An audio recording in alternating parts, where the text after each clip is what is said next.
Hello everyone, I am Janak Awasthi from Nepal. Warm welcome to you all on Janak lecture series, the lecture series which covers the different topics of the basic medical science through the video lecture series. For more updates, please subscribe my YouTube channel www.youtube.com/janaklecture and hit a like on my Facebook page www.facebook.com/janaklecture. Welcome to you all on Janak Virtual Lab. This is the part of the Janak lecture series where we'll be dealing with the different parts of the anatomy through the virtual lab. In this lecture, we'll talk about the anatomical features of the scapula. Human body consists of the axial skeleton and the appendicular skeleton. Axial skeleton, as the name suggests, it is lying on the midline axis, whereas the appendicular skeleton, as the name suggests, the appendix means hanging. So the appendicular skeleton are hanging to the axial skeleton through a bony framework known as the girdle. So the free part of the upper limb, it is attached to the axial skeleton through a girdle known as shoulder girdle or pectoral girdle. Similarly, the free part of the lower limb, it is attached to the axial skeleton through a girdle known as hip girdle or the pelvic girdle. So in this lecture, we'll talk about the framework of the shoulder girdle or the pectoral girdle. So in this pectoral girdle, when we see it in an enlarged view, we can see that this pectoral girdle, it consists of the two bones. The anteriorly lying bone that makes of the pectoral girdle, it is the clavicle. We can see over here, this is the clavicle. This is the medial end of the clavicle that is attached with the manubrium, the part of the sternum, and the lateral end of the clavicle, it is being articulated with the another bone of the pectoral girdle, that is scapula. In this lecture, we'll talk about the anatomical features of the scapula. So clavicle, it is the one of the bone of the pectoral girdle which lies in the anterior part of the body, whereas scapula is the another part of the pectoral girdle which lies on the posterior part of the body, on the back of the thoracic cage. So we'll have a look of it. So when we turn around the body, we can see this is the flat triangular bone lying on the posterior side of the body. The 2 in number. Posteriorly, it is free, it is not attached, whereas it is attached or make a round circumference being attached with the manubrium in the center, and posteriorly it is free. That is the main basic difference between the pectoral girdle and the pelvic girdle. The pelvic girdle, it makes a round circumference because all the bones which are making the pelvic girdle, they are articulated with one another, whereas the bones of the pectoral girdle, they are attached anteriorly with the help of this clavicle on the anterolateral side and the manubrium on the anterior side, whereas on the posterior side the two scapulas, they are not attached to one another, maintaining a free posterior border. So this flat triangular bone, which is one of the components of the pectoral girdle, it extends from 2nd to 7th rib, or we can also tell that the lower part of the scapula, it may reach up to the 7th rib or the 7th intercostal space. So extension is from 6th to 7th rib or 7th intercostal space. It is a flat triangular bone. So let's have a look at it. So this is the posterior view of the scapula, and when we are going to talk about the anatomical features of the scapula, we need to know about its different landmarks. So we'll start with its surface. So over here, this surface of the scapula that is visible from the posterior side is the dorsal surface of the scapula, and there is the another surface of the scapula which is resting on the ribs. That is, they are the, or say we can say that they are resting on the thoracic case. This surface is known as anterior surface or subscapular surface. The part of the surface of the scapula which is lying beneath to it, that's why it is also known as subscapular surface. So we'll have a look at it. So we'll talk now about the isolated scapula. So this is the isolated scapula which we can see. This is the dorsal view.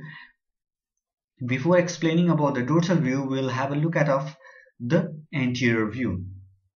So this is the anterior view of the scapula.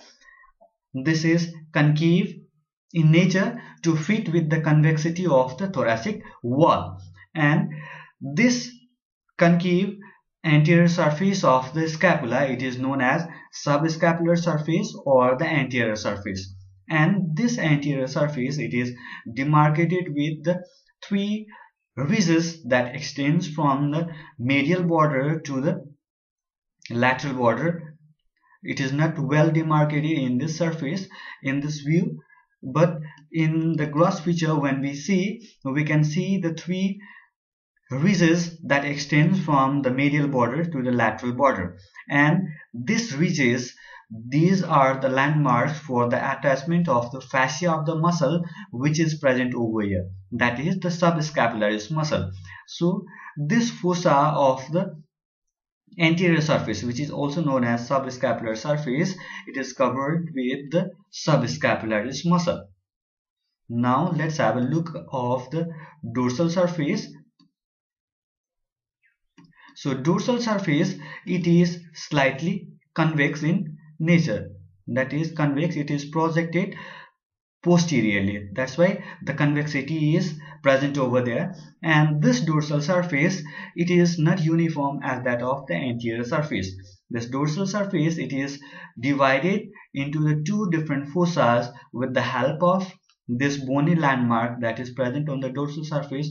It is known as the spine of the scapula.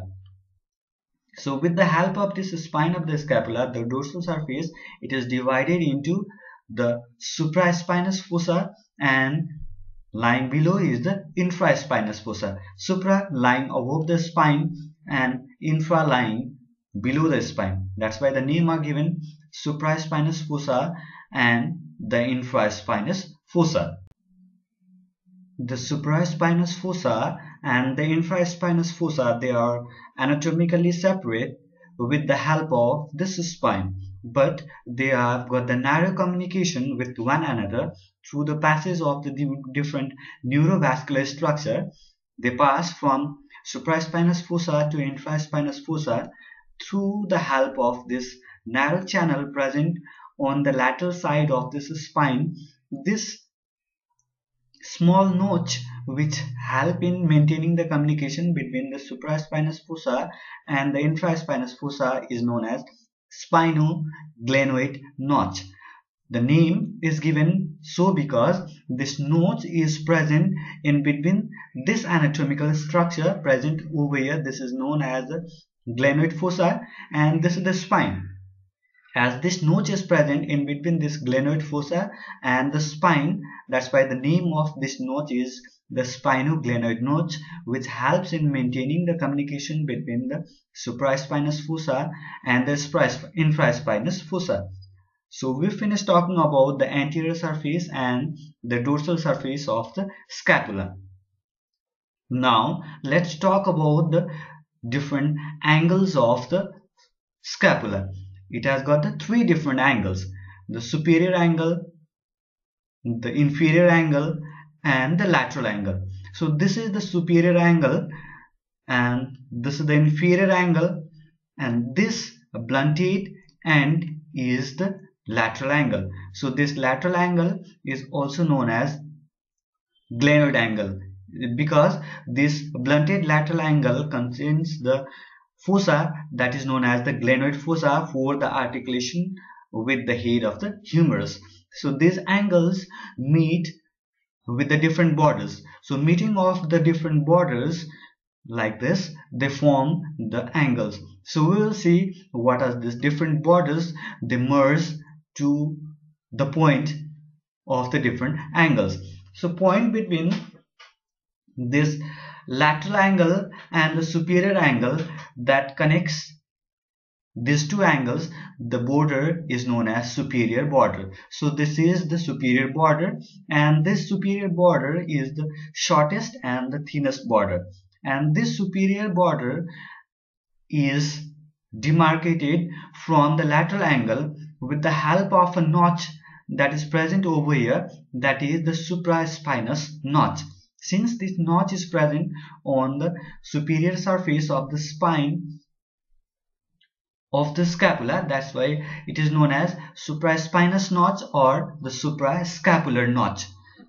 So this is a notch present in between this process that is known as the coracoid process and the superior border. So the superior border of the scapula, it is differentiated from the base of the coracoid process with the help of this supraspinous notch, and this notch, it is converted into a foramen with the help of a ligament that is present superior to it, that is known as the suprascapular ligament or the transverse ligament.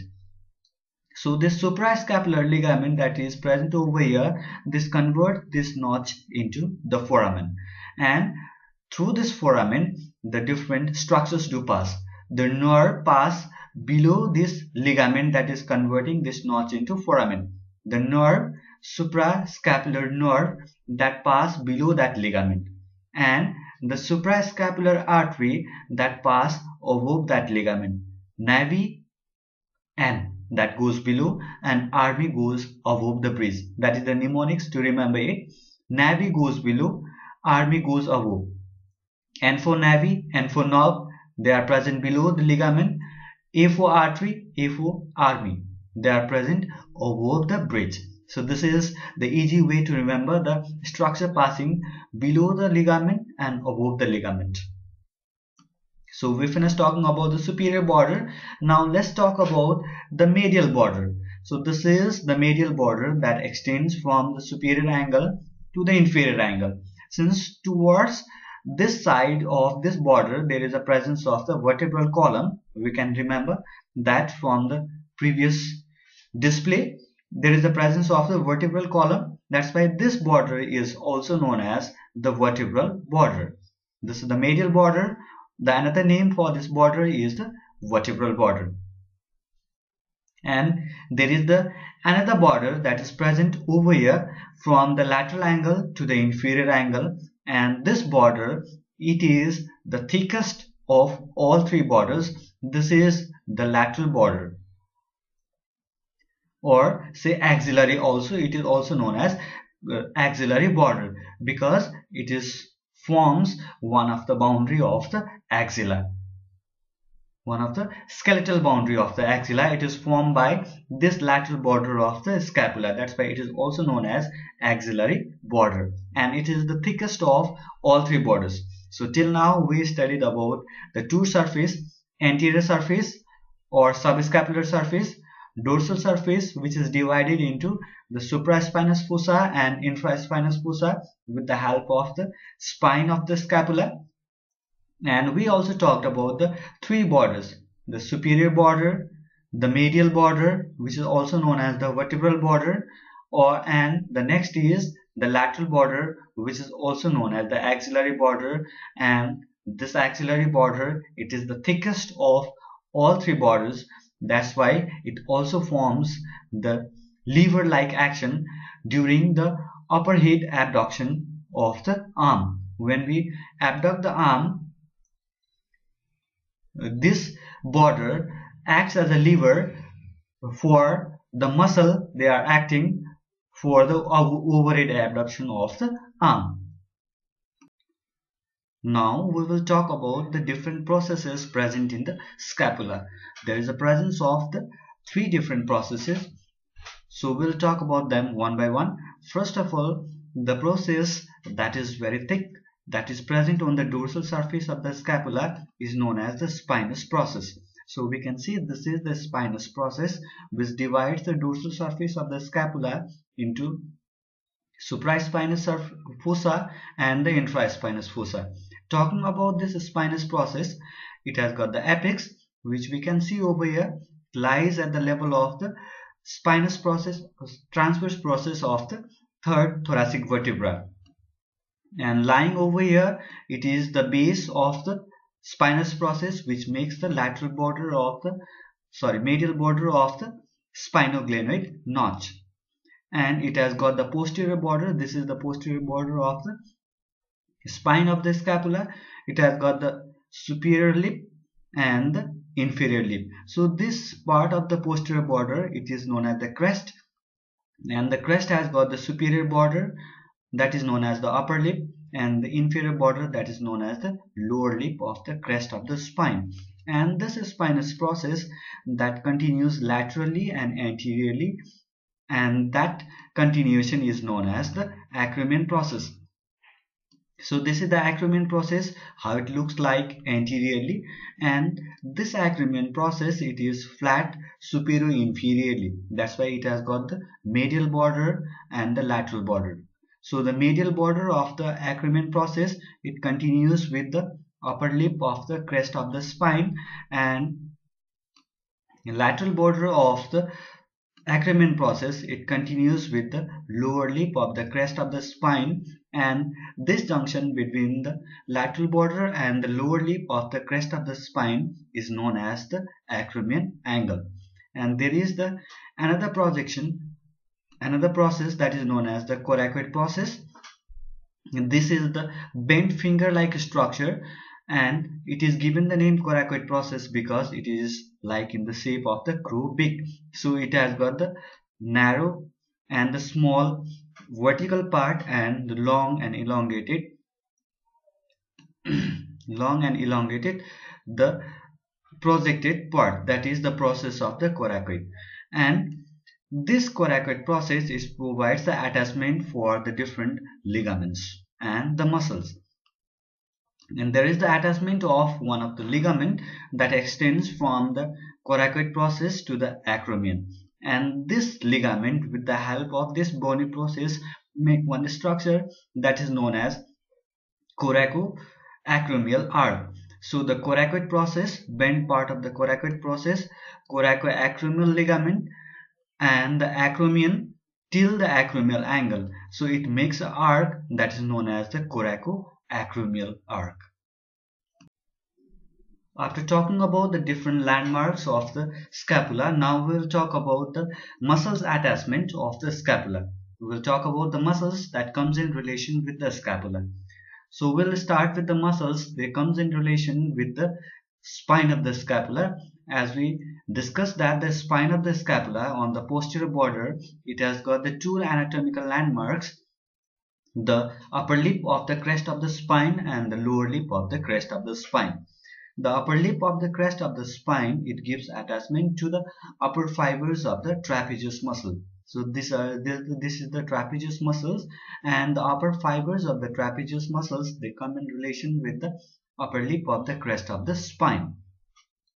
And the lower lip of the crest of the spine till the deltoid tubercle, it gives the origin to the fibers of the deltoid muscles. So this is the deltoid muscles that is making the round contour of the shoulder. So it has got the different origins from the different sides.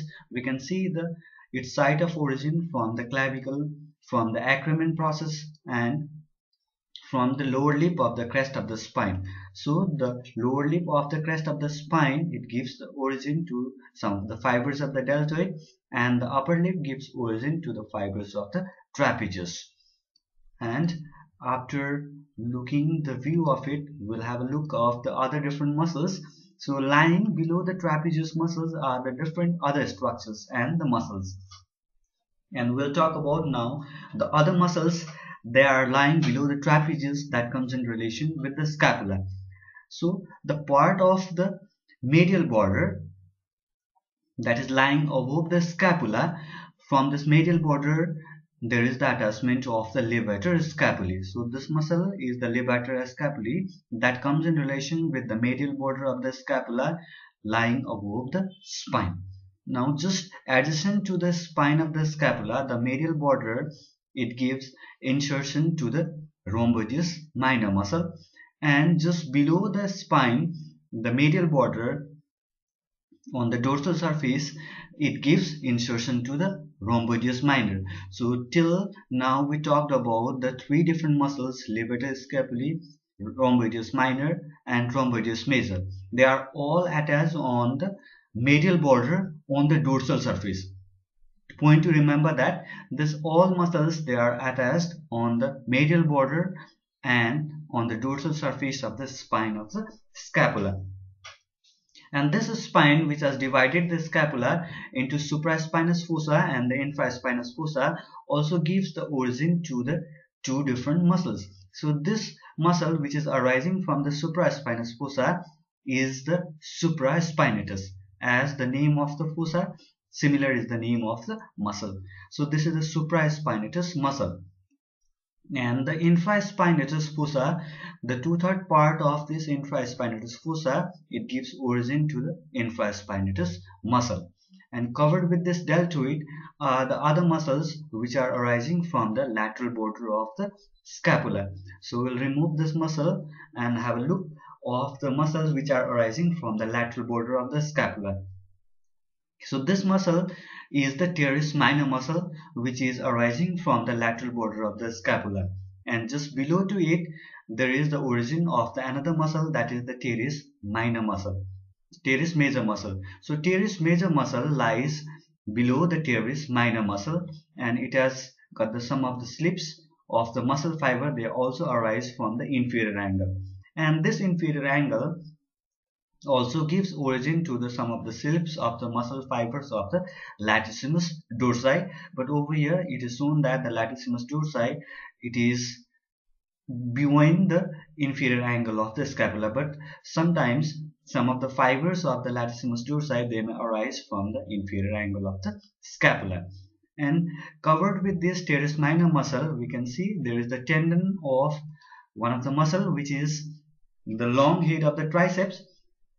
And this long head of the triceps, it arises from the tubercle lying just below the glenoid fossa. We can see the glenoid fossa over here articulating with the head of the humerus to make the shoulder joint, and just below to it there is one tubercle present, that is known as infraglenoid tubercle. The tubercle that lies below the glenoid fossa, that's why it is called the infraglenoid tubercle, and it gives origin to the long head of the triceps. Now we'll have a look of the muscles which are present on the anterior surface of the scapula. Attached with the anterior surface of the scapula are the different muscles. So we'll have a look at of it, but before talking about that, we'll see the muscles which are attached with the coracoid process.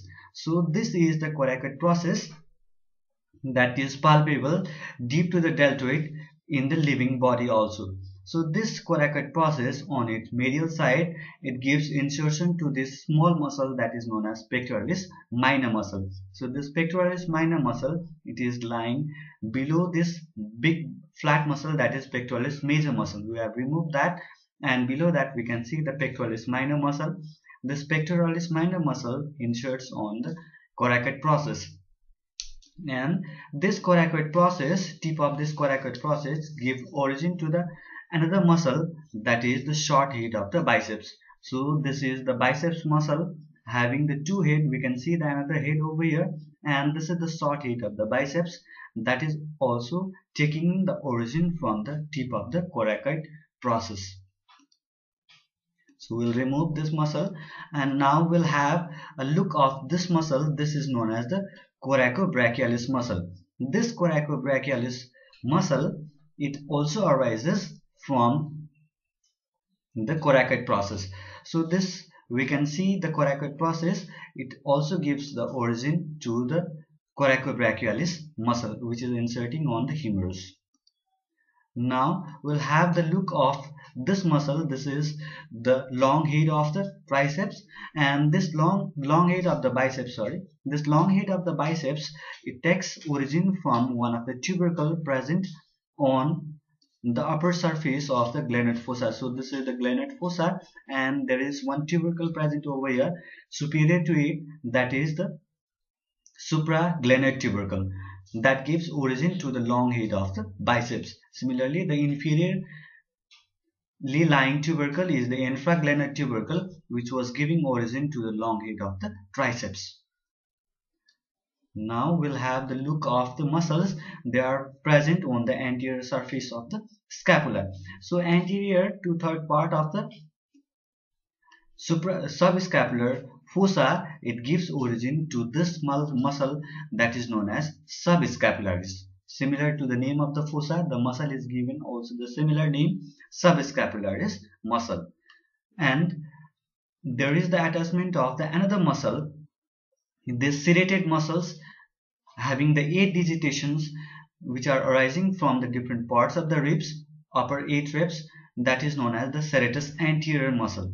So this serratus anterior muscles, it takes the origin from the different slips from the different upper 8 different ribs, and it moves backward to get inserted into the medial border of the scapula. So this is how the different relations of the muscles of the scapula completes over here. We studied about the different muscles. Muscles attached on the dorsal surface are the supraspinatus muscle. Similarly, we talked about the infraspinatus muscles. Muscle attached on the medial border towards the dorsal surface. We talked about the levator scapulae, rhomboideus minor, rhomboideus major. Similarly, we talked about the muscles attached on the dorsal surface of the lateral border, teres minor, we have removed that, and the teres major muscle. Similarly, we saw the another different muscles which comes in relation with the coracoid process. We discussed about that. Similarly, we discussed about the muscles which comes in relation with the anterior surface of the scapula. They are the subscapularis muscle, and attached to the medial border on the anterior surface are the 8 different slips of the serratus anterior muscles.